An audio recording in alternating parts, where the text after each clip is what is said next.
protein tinggi saya pakai yang mereknya Cakra Kembar, bisa pakai merek apa aja yang penting protein tinggi. Jika kita mau bikin adonan roti-rotian, memang seharusnya kita pakai tepung protein tinggi dibandingkan kita pakai tepung protein sedang atau rendah. Kenapa? Pertama, supaya nanti adonannya ini cepat kalis. Yang kedua, supaya adonannya ini mengembangnya 2 kali lipat. Yang ketiga, supaya nanti tekstur rotinya ini ketika sudah matang hasilnya empuk, ketika sudah dingin dan bermalam hasilnya tetap empuk, tidak mudah kering dan keras. Kita harus pakai tepung protein tinggi. Ini fungsinya. Kilo saya pakai, gula pasir saya pakai 180 gram, bisa dikurangi gulanya, bisa ditambahi tergantung selera. Margarin 140 gram, butter 60 gram, garam 14 gram, telur 4 butir. Ini saya pakai kuningnya 3, 1 utuh. Jadi totalnya ini 4 butir telur saya pakai. Susu evaporasi sama susu huate, susu cair ini beda. Seperti ini kemasannya susu evaporasi, seperti kemasan susu kental manis, cuma bedanya susu evaporasi ini teksturnya cair, sedikit kental dan tidak ada rasanya, lebih creamy. Ini kemasannya ya. Kalian bisa lihat jika kalian mau beli di toko spesial untuk jual bahan-bahan kue atau di toko, atau bisa juga beli di pasar. Seperti ini kemasannya. Ini teksturnya cair tapi sedikit kental. Jika kalian tidak punya susu evaporasi, bisa diganti pakai susu huate, tapi yang lebih bagus ini susu evaporasi. Karena nanti jika kita bikin adonannya ini teksturnya lebih lembut, lebih empuk, rasanya lebih enak dan aromanya lebih wangi. Susu evaporasi yang mereknya Carnation, bisa pakai susu evaporasi merek lain juga boleh. Oh ya, maaf. Dan juga sebagai pengoles roti ya. Di sini saya berbagi tips, maaf saya lupa bagikan. Jadi selain untuk bikin adonan, susu evaporasi ini bisa juga untuk pengoles roti sebelum dipanggang, supaya nanti rotinya ini warnanya cantik dan tidak gosong. Daripada nanti kalian pakai susu kental manis diberi air terus kalian oleskan rotinya sebelum dipanggang. Ketika kalian panggang itu nanti rotinya bisa warnanya lebih coklat dan bisa gosong. Kenapa? Karena susu kental manis ini ada campuran gulanya. Susu evaporasi tidak ada campuran gulanya, makanya aman. Ini ada air es. Jika kita mau bikin adonan roti-rotian, alangkah bagusnya kita pakai air es. Ini raginya yang saya pakai mereknya Morifan. Ini raginya sudah saya masukin di dalam kemasan botol seperti ini, supaya raginya ini tidak cepat mati, awet. Ini tips dari Devita. Jika kalian beli ragi yang setengah kilo, masukin aja di dalam botol, lebih aman. Karena ini kan penutupnya kecil nih ya. Jadi waktu kita buka, kita takar aja pakai sendok, supaya raginya ini tidak mati ya, tidak cepat mati, bertahan, tidak expire. Ini ada pasta susu yang saya pakai. Ini pastanya. Bisa pakai pasta rasa vanila ya, tergantung selera. Fungsinya pasta susu ini penghilang bau amis dari campuran telur waktu kita bikin adonan roti-rotian. Ini pelembutnya sama seperti ragi, saya masukin juga di dalam botol karena ini pelembut. Jika kita beli yang 500 gram takutnya nanti cepat expire. Jadi bagaimana caranya supaya tidak cepat expire, kita masukin juga di dalam botol jadi seperti ini ya, supaya lebih awet. Merek pelembutnya ini yang saya pakai Bakerin Plus. Bakerin Plus ini bagus untuk bikin roti manis, contoh yang sekarang yang saya mau bikin. Oke, ini tepungnya saya sudah buka, langsung saya tuang di wadah. Bikin adonan roti-rotian, sebaiknya kita campur dulu bahan-bahan keringnya biar tidak ketinggalan. Apabila ada salah satu ketinggalan bahan-bahan keringnya, nanti rotinya bisa gagal. Ini saya mau pakai ragi Morifan. Ini takarannya 12 gram. Kita tuang. Untuk bikin adonan roti-rotian 1 kilo, paling pasnya itu kita memakai ragi 14 gram. Karena ini sudah 12 gram, saya tambahin lagi 2 gram. Ini karena takarannya tadi yang sasetan 12 gram kurang 2 gram. Karena saya sudah sering bikin roti-rotian, saya tahu takarannya 2 gram semana. Oke, ini 2 gram. Oke, raginya kita tutupin pakai gula. Ini gula pasir. Tapi lebih bagus kalau untuk bikin roti-rotian, lebih bagusnya gula halus, supaya gulanya ini cepat tercampur sama adonannya. Bakerin Plus ini saya pakai 1 sendok makan. Takarannya 1 sendok makan ini Bakerin Plus 7 gram. Oke, segini cukup.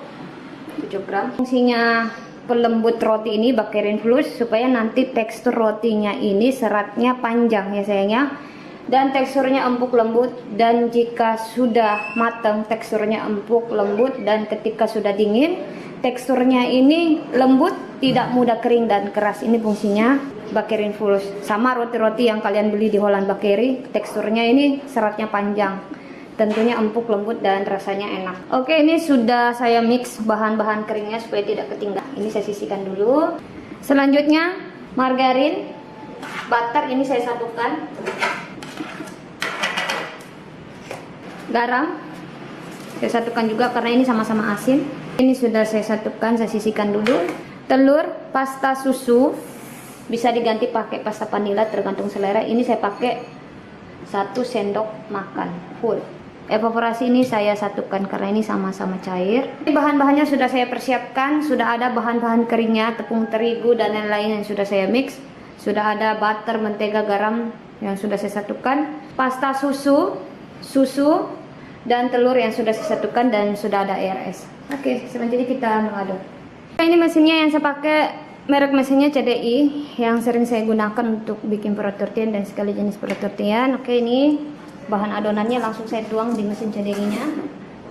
Selanjutnya telur, pasta susu sama telur yang sudah saya mix langsung kita satukan sama bahan-bahan keringnya. Langsung mengadon. Nyalakan.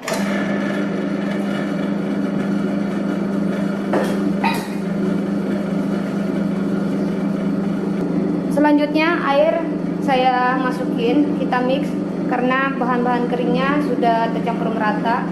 Oke, bertahap, jangan sekaligus kita masukin airnya, harus bertahap.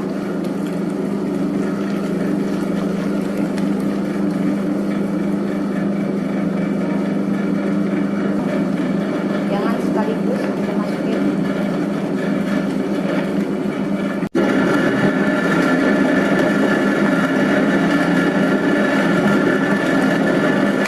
Mesinnya saya matikan dulu. Jika adonannya sudah kalis seperti ini, terakhir butter, mentega sama garam terakhir kita mix ke adonannya yang sudah setengah kalis.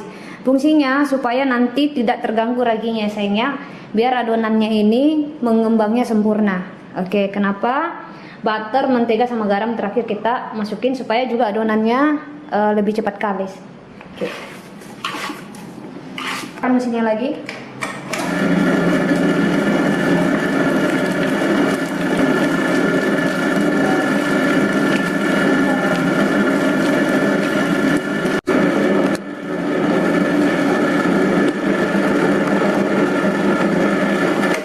Oke, mesinnya saya matikan, adonannya sudah kalis. Saya adon sekitar kurang dari 25 menit, 20 sampai 25 menit supaya hasil rotinya nanti ini teksturnya lebih empuk lembut ketika bermalam, tidak mudah kering dan keras. Kenapa kita harus membutuhkan mesin untuk mengadon roti supaya nanti hasil rotinya ini betul-betul empuk lembut, seratnya panjang. Jika kita tidak menggunakan mesin nanti hasilnya kurang bagus. Ya, bisa mengadon pakai tangan tapi nanti hasilnya kurang bagus dan susah kalisnya. Pertama, ketika kalian mengikuti resep saya tidak menggunakan mesin, pasti nanti hasilnya kurang bagus. Mengadon pakai tangan mungkin empuk ya, tapi keempukannya kurang bertahan seperti itu. Dan ketika dingin dan bermalam, rotinya ini akan mudah kering dan keras. Makanya kita harus butuh mesin untuk mengadon. Sedangkan kita menggunakan mesin untuk mengadon adonan segala jenis perut-rotian itu kita butuh waktu sekitar 20 sampai 25 menit supaya hasil adonan roti ini betul-betul kalis, elastis. Jadi ini adonannya nanti kita tarik itu bisa tembus pandang. Jadi bagaimana bisa kalau misalnya kita pakai tangan tiba-tiba mengadon seperti itu ya, bisa tembus pandang. Contoh adonan roti ditarik lentur tembus pandang. Ini saja saya mengadon waktunya sekitar 20 sampai 20 menit supaya adonannya bisa tembus pandang seperti ini, ditarik lentur. Bagaimana kita mengadon pakai tangan? Pasti butuh waktu, butuh lama.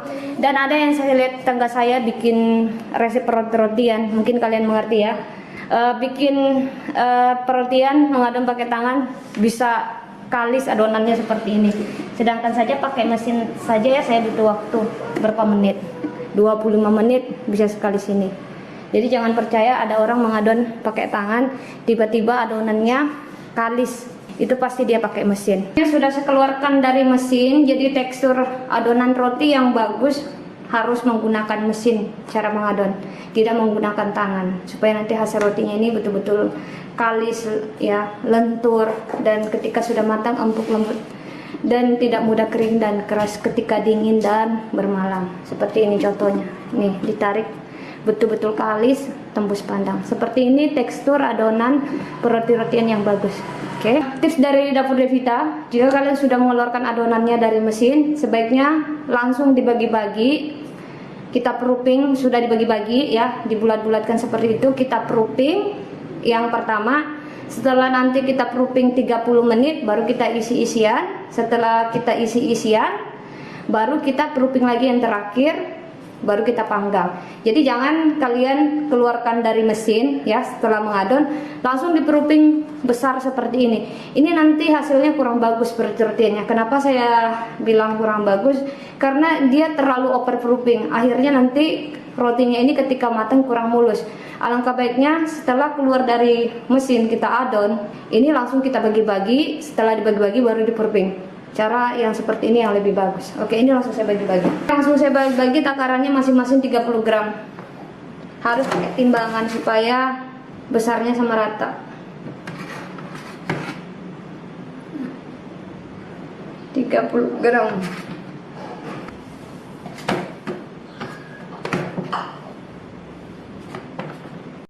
Oke, ini sudah saya bagi-bagi adonannya.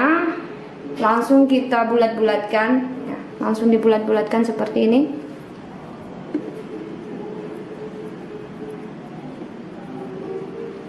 Terus ini kita langsung proofing. Karena ini ukurannya kecil 30 gram, cukup kita proofing 20 menit. Setelah 20 menit baru kita isi-isian. Karena ini kan banyak ya, jadi kita proofingnya nggak usah lama-lama. Oke, ini kita langsung bulat-bulatkan seperti ini. Oke,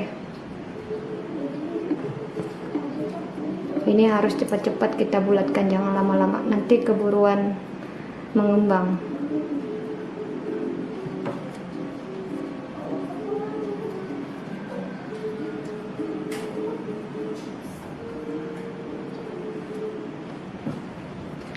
Adonannya sudah saya bulat-bulatkan, saya istirahatkan 15-20 menit karena ini ukurannya kecil-kecil. Setelah diistirahatkan kita proofing.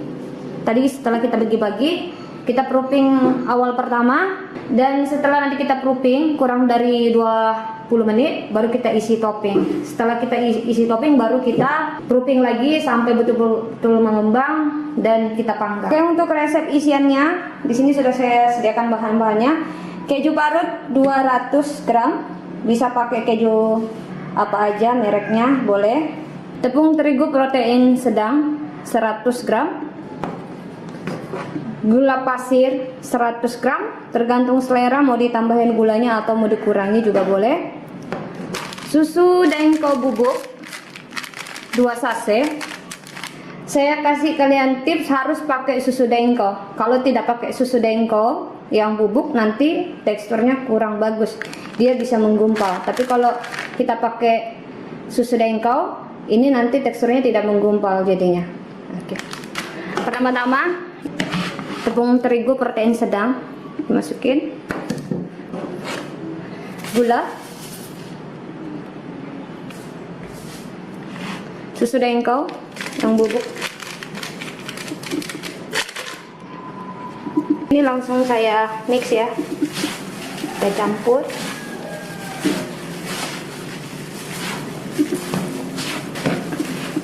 Dan ini awet, bisa sampai 1 bulan asalkan disimpan di dalam Tupperware atau toples. Terus disimpan di dalam kulkas, jangan di suhu bekunya, di suhu dinginnya saja. Ini bisa awet sampai 1 bulan. Ini isiannya sudah jadi. Ini bisa untuk segala jenis macam isian roti-rotian. Contoh yang saya bikin sekarang roti sobek. Ini selanjutnya loyangnya yang saya pakai.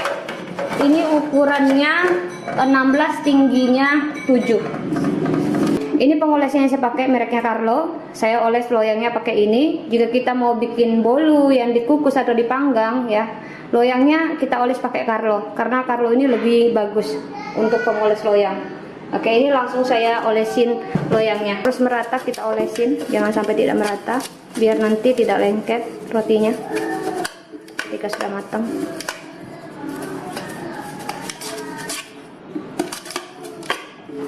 Ini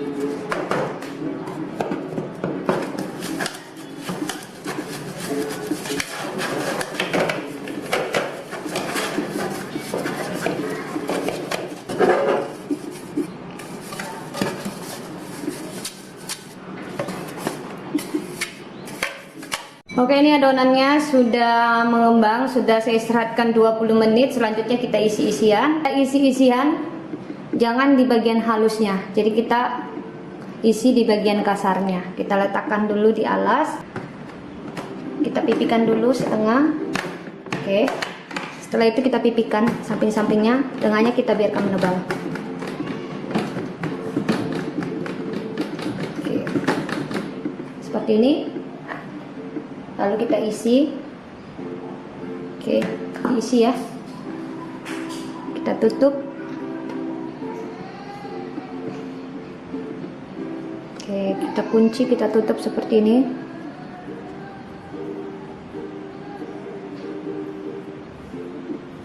Nah, ini sudah jadi.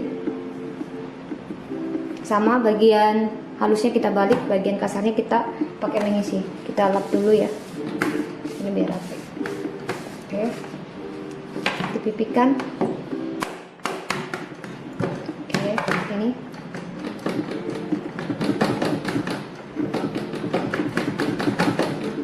Selanjutnya kita isi-isian. Oke, kita tutup.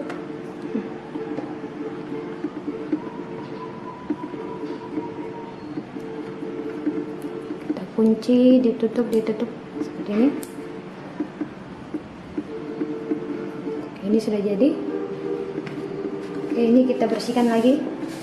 Selanjutnya seperti tutorial cara mengisi, seperti yang tadi yang saya bikin. Oke, roti sobeknya sudah saya isi sebagian. Selanjutnya saya letakkan di loyang. Ini loyangnya yang sudah tadi saya olesin pakai Carlo.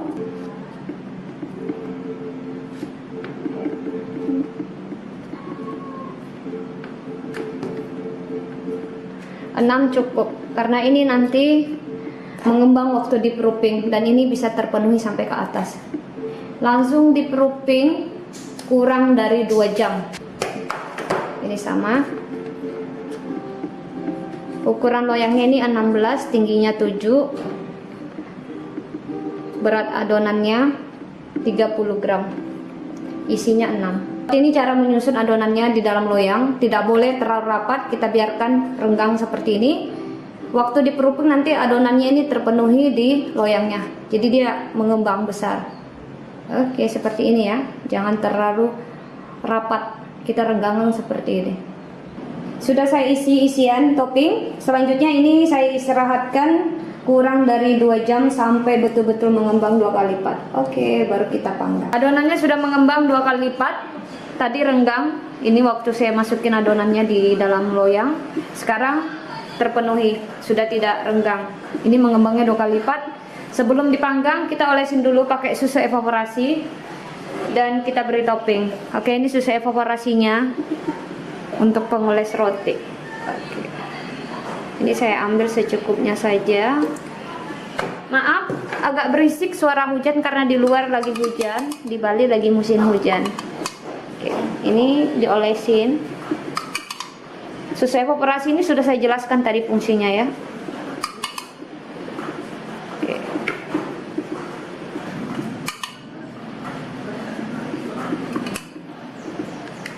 Susu yang paling bagus untuk pengoles roti sebelum kita panggang supaya nanti hasilnya warnanya cantik, matangnya. Pakai susu evaporasi. Mau pakai merek apa aja boleh. Oke. Jadi selanjutnya kita beri topping keju. Gitu.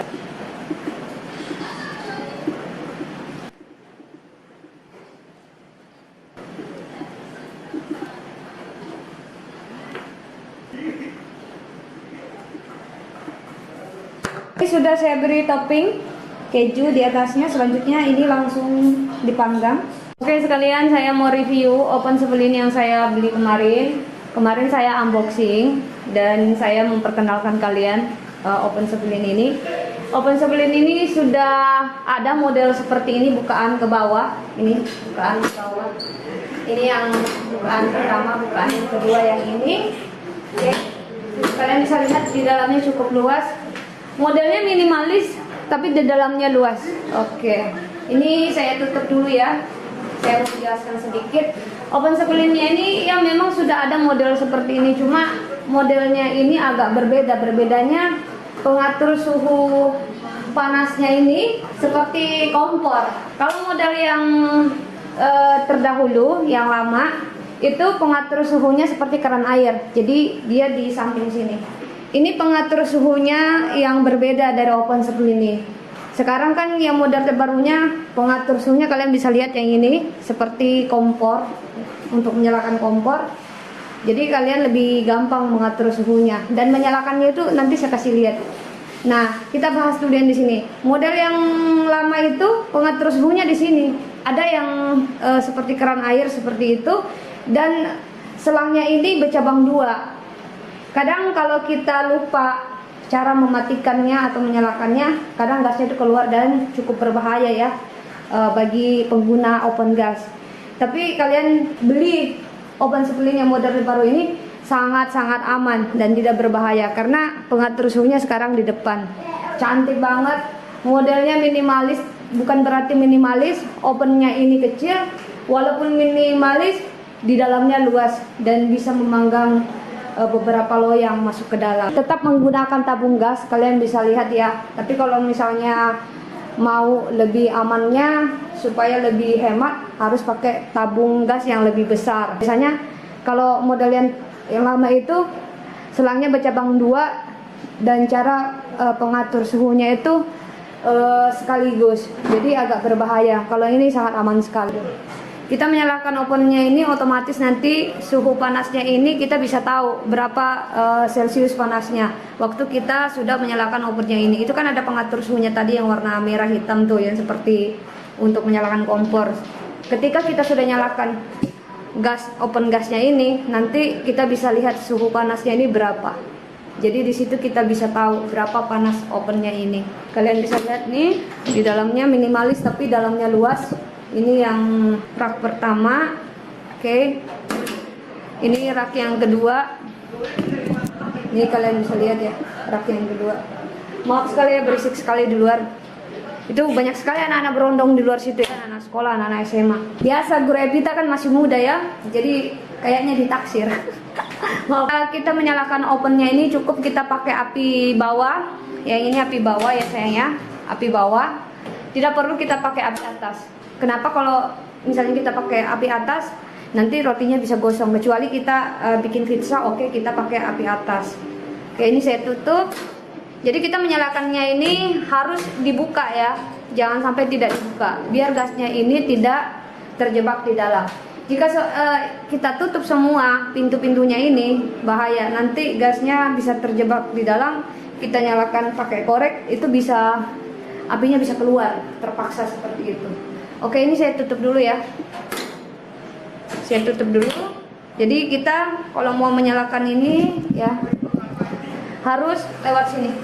Ini ada jendelanya. Ini ada jendelanya untuk menyalakan.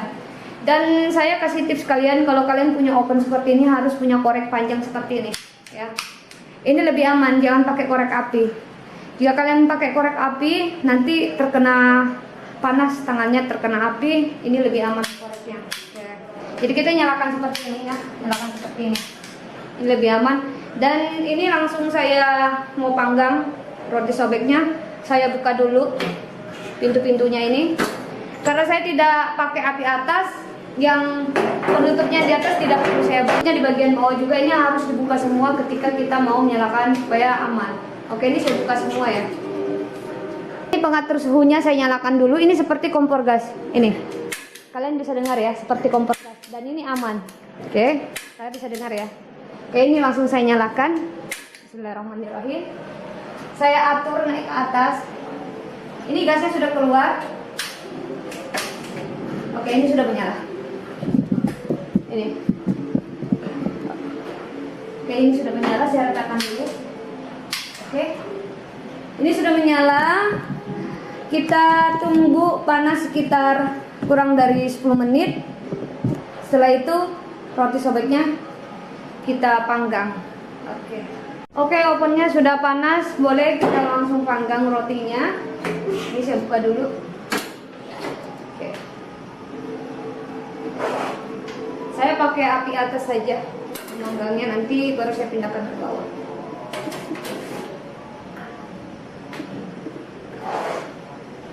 Berisik ya, karena hujan badai di Bali dan dekat tetangga, banyak anak-anak berondong di samping, anak-anak remaja itu kedengarannya lagi main gitar sambil nyanyi-nyanyi, ketawa-ketawa sambil memperhatikan saya dari kejauhan lagi bikin roti ya, cepet-cepet ya. Oke, sekarang ini saya tutup dulu ya, saya tutup.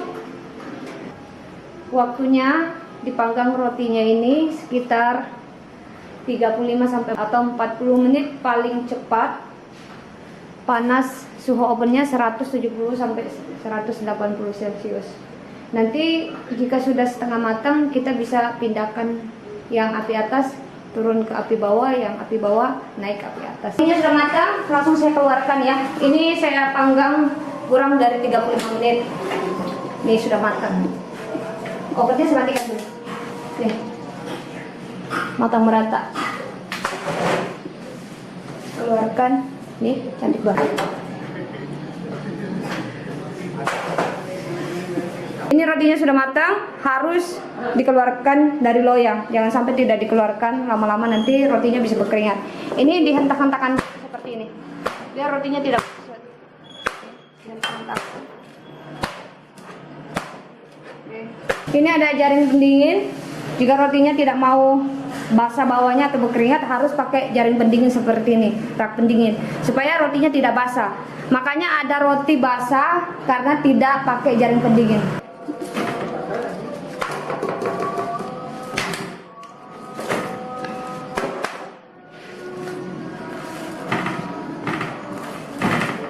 Ini rotinya sudah saya keluarkan dari loyang.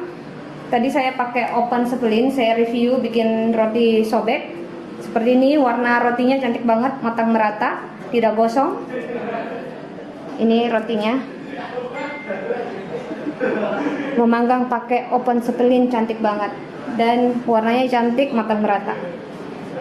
Oke, ini saya diamkan dulu. Setelah saya diamkan, ditunggu dingin. Setelah itu baru nanti saya kemas dan kita lihat tekstur rotinya. Oke.